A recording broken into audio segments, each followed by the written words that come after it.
இப்போ வோல்டேஜ் எவ்வளோ அதிகமாக இருக்கோ அந்த அளவுக்கு சார்ஜ் இடம்பெயரும்.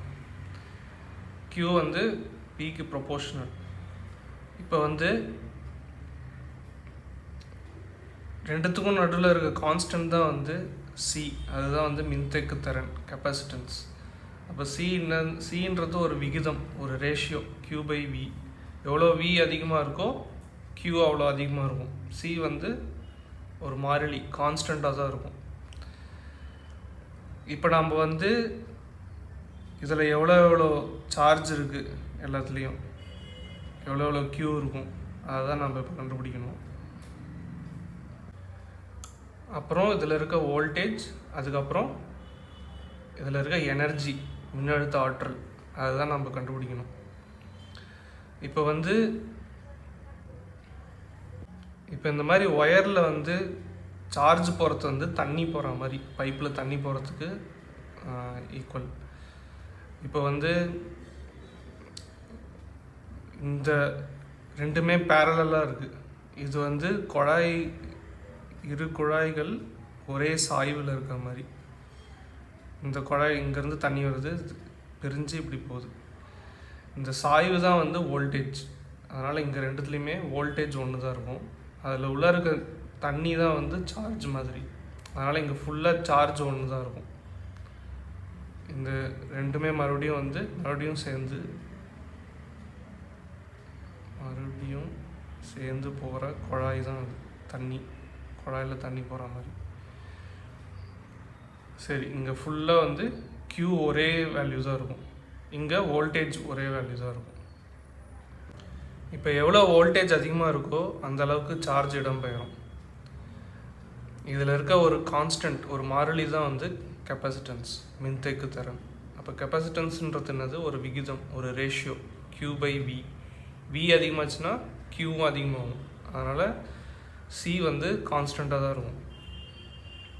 சரி, இப்போ வந்து நம்ம முதல்ல இந்த இடத்துல பார்ப்போம் இதோட கெப்பாசிட்டன்ஸ் எவ்வளோவா இருக்கும்ட்டு. இந்த கம்பியில் வந்து கரண்ட், அதாவது இந்த சார்ஜ் போகிறது வந்து குழாயில் நீர் போகிற மாதிரி.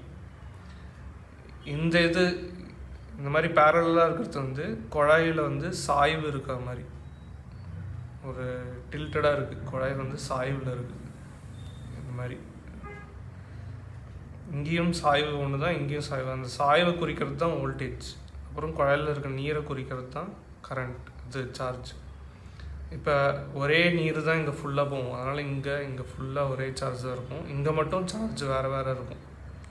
ஆனால் இங்கே வோல்டேஜ் ஒன்று தான் இருக்கும். ஏன்னா சாய்வு குறிப்பது தான் வோல்டேஜ். இப்போ வந்து இங்கே இருக்க வோல்டேஜ் பார்ப்போம். Q1/C1 = Q2/C2. ஏன்னா வோல்டேஜ் ஒரே வோல்டேஜ் தான். Q1 + Q2 வந்து மொத்த Q இங்கே போய் இங்கே பிரிஞ்சிருது, மொத்த Q. அது என்னது? C1V. ஏன்னா Q = CV. C1 × V + C2 × V = CV. இதிலிருந்து நம்மளுக்கு என்ன தெரியுது? Cன்றது மொத்தம் 8 மைக்ரோஃபேரட். இதனுடைய மொத்த மின்தேக்க திறன் வந்து 8 மைக்ரோஃபேரட். அடுத்து வந்து இது வந்து 8 ஆகிடுது, 8 மைக்ரோஃபேரட் ஆகிடுது. இப்போ வந்து மூணுத்துலேயும் இருக்க வோல்டேஜ் தான் வந்து மொத்த வோல்டேஜ். இன்னொன்று நம்மளுக்கு என்ன தெரியும்? மூணுத்துலேயுமே வந்து சார்ஜ் ஒரே சார்ஜ் தான். இங்கே போகிற சார்ஜ் தான் இங்கேயும் போகுது, இங்கேயும் வருது. அதனால் என்னது? C1V1 அதே தான் C2V2. ஏன்னா அதே சார்ஜ் தான். அதே தான் C2V3, C3V3. இதிலேருந்து என்ன தெரியுது? மூணுமே ஒன்று தான். V1, V2, V3 மூணுமே ஒன்று தான். மூணுமே V1ன்னு எடுத்துக்குவோம். எடுத்தாக்கா என்ன வருது? மூணுமே வந்து 3 வோல்ட். இங்கே ஒரு 3 வோல்ட் இருக்குது, இங்கே 3 வோல்ட்டு, இங்கே 3 வோல்ட் இருக்குது. இங்கேயும் 3 வோல்ட் இருக்குது. இதை வச்சு நம்மளுக்கு சார்ஜ் கண்டுபிடிச்சிடலாம்.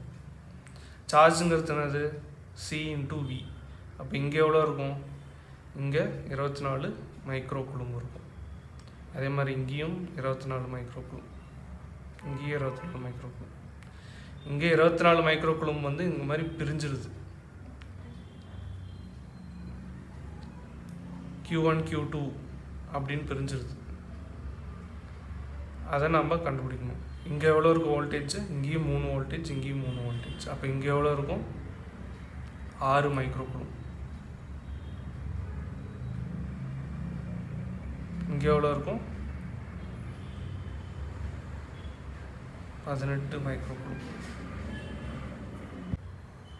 இங்கே 6 மைக்ரோகுலம், இங்கே 18 மைக்ரோகுலம், ரெண்டும் சேர்த்தாக்கா 24 மைக்ரோகுலம் வந்தது. அடுத்தது நம்ம மின்தேக்கு திறன் பார்த்துட்டோம். அடுத்தது நம்ம வந்து மின்னழுத்த ஆற்றல், எனர்ஜி கண்டுபிடிக்கணும். ஒவ்வொரு கெப்பாசிட்டருக்கும் நடுவில் இருக்க எனர்ஜி. அது எனர்ஜி எப்படி கண்டுபிடிக்கிறது? ஒரு சார்ஜில் நடக்கிற வேலை தான் வந்து வோல்டேஜ்.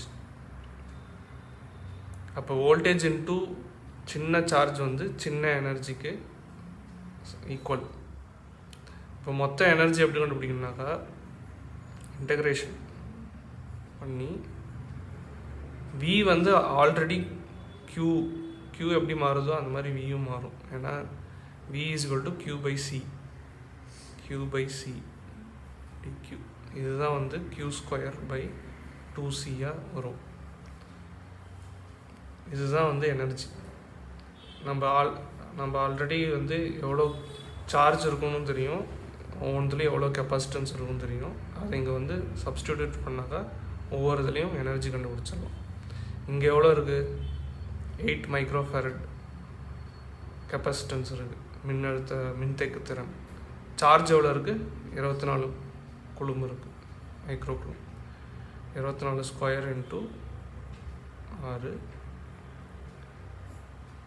2 இன்ட்டு கெப்பாசிட்டன்ஸ் எவ்வளோ?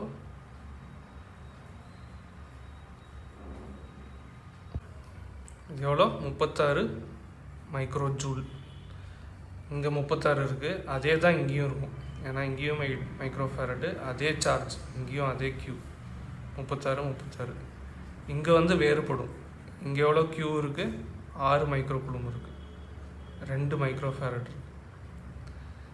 அப்போ எவ்வளோ இருக்கும்? இங்கே இதில் 2 மைக்ரோஃபாரட் கெப்பாசிட்டன்ஸில்